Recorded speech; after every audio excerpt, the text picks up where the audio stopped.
ಇದೇ ನಾಡು ಇದೇ ಭಾಷೆ ಎಂದೆಂದು ನನ್ನದಾಗಿರಲಿ, ಎಲ್ಲೇ ಇರಲಿ ಹೇಗೆ ಇರಲಿ ಕನ್ನಡವೇ ನಮ್ಮ ಉಸಿರಲ್ಲಿ. ಇದೇ ನಾಡು ಇದೇ ಭಾಷೆ ಎಂದೆಂದು ನನ್ನದಾಗಿರಲಿ, ಎಲ್ಲೇ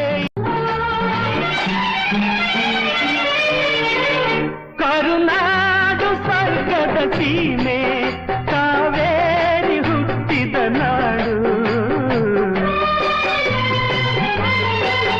ಕಲ್ಲಲ್ಲಿ ಕಲೆಯನ್ನು ಕಂಡ ಬೇಲೂರ ಶಿಲ್ಪದ ಬೀಡು, ಬಸವೇಶ್ವರ ರನ್ನ ಪಂಪರ ಕವಿವಾಣಿಯ ನಾಡು. ಇದೇ ನಾಡು ಇದೇ ಭಾಷೆ ಎಂದೆಂದು ನನ್ನದಾಗಿರಲಿ.